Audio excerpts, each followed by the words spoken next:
Всех приветствую на своем канале. Возможно, это видео будет полезно владельцам старых шкафов. Если дверь вашего шкафа периодически отваливается и вам надоело подкручивать завесы, не спешите выбрасывать мебель. Я покажу очень бюджетный способ решить такую проблему. Этот трехдверный шкаф изготовлен еще в советское время и имеет два отделения. Дверь довольно тяжелая и не раз падала. Боковые стенки в местах крепления завесов раскрошены и не способны удержать дверь. И чтобы она не прибила кого-то из нас во время падения, было решено их вообще снять.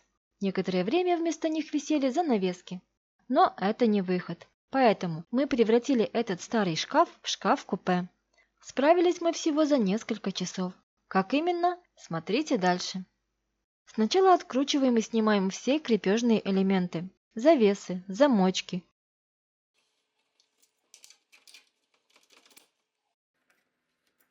Если есть зеркала, вынимаем их из держателей. Эти элементы у нас имеют металлические заглушки. Снимаем их и откручиваем шуруп.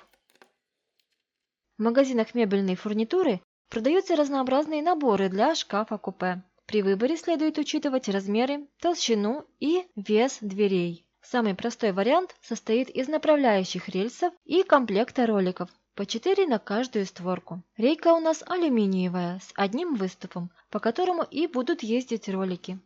Длина ее была 3 метра. Мы ее разрезали на две части, такой длины, как ширина шкафа. Один отрезок следует закрепить на дно, а второй – наверх. Устанавливать их нужно не с краю, а немного глубже, чтобы дверь слишком не выступала за пределы мебели. Но этому может помешать перегородка.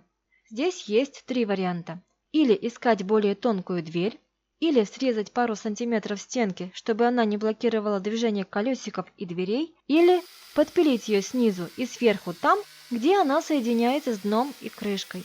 Тогда можно будет край рейки подпихнуть под перегородку так, чтобы ролик смог проехать около самой плиты, как раз до этой линии. Но в таком случае дверца будет немножко выступать за пределы шкафа. Мы остановились на последнем способе. Так меньше работы, и ДСП потом не начнет крошиться вместе среза.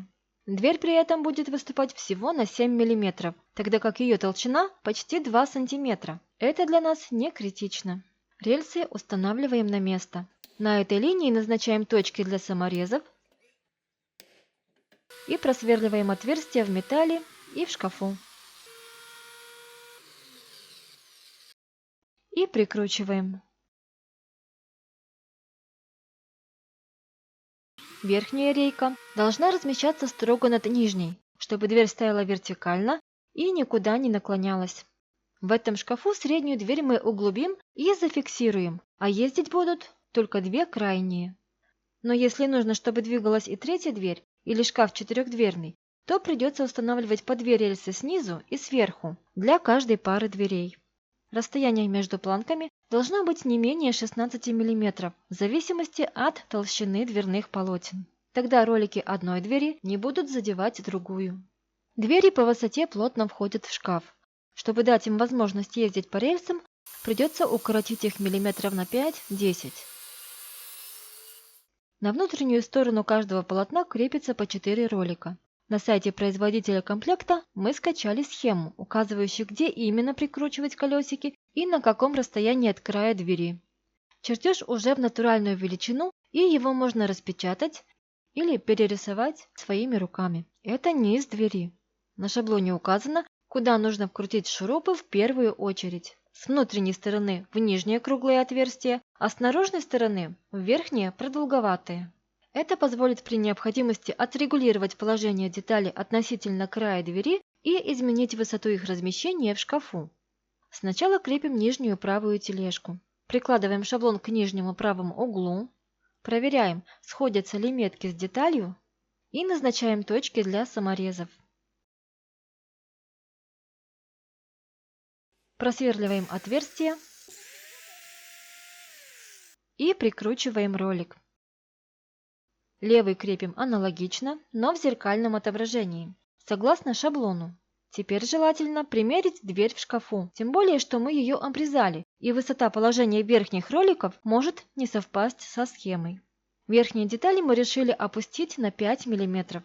На шаблоне придется отступить полсантиметра от крайней линии вверх и согнуть бумагу. Прикладываем его в соответствующий верхний угол. Теперь ставим необходимые метки на наружной стороне в длинном отверстии, с внутренней стороны в крайнем круглом. И для верхних роликов нужна дырочка для пружины. Просверливаем дыры для саморезов, а для пружины подбираем более тонкое сверло.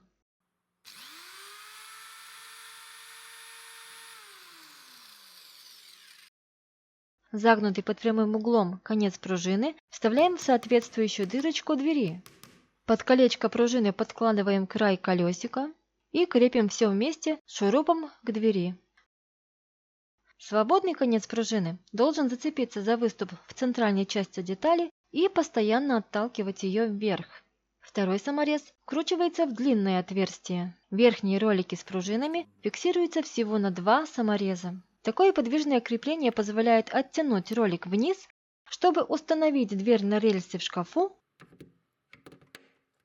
или снять ее. В рабочем состоянии пружина будет фиксировать колесики в самом верхнем положении, чтобы дверь не слетела с рельсов. После проверки можно закрутить 3 и 4 шурупы в нижние тележки. Средняя дверь у нас ездить не будет, поэтому мы ее не обрезали. Помещаем ее вовнутрь мебели и совмещаем с перегородкой. Просверливаем насквозь верх шкафа и перегородку. Теперь соединяем их с центральной дверцей. Внутри полотно крепим уголками ко дну.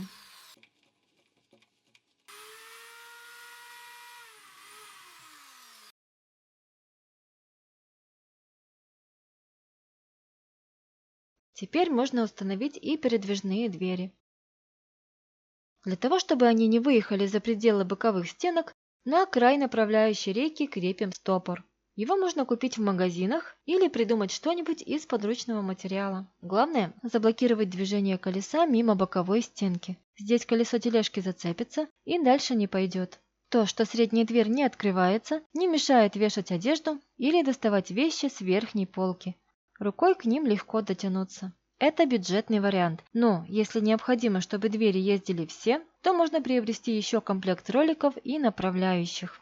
Для дверей выше 1,5 метра рекомендуется крепить над ними металлические уголки для маскировки и защиты от падения двери с верхних направляющих. На торце полотна устанавливают вертикальные ручки, профили, и приклеивают щетку для уплотнения или отбойник. Но мы использовали более простой и дешевый вариант. Ручки прикрепили обычные, круглые, можно взять от любой тумбочки. Они стоят копейки.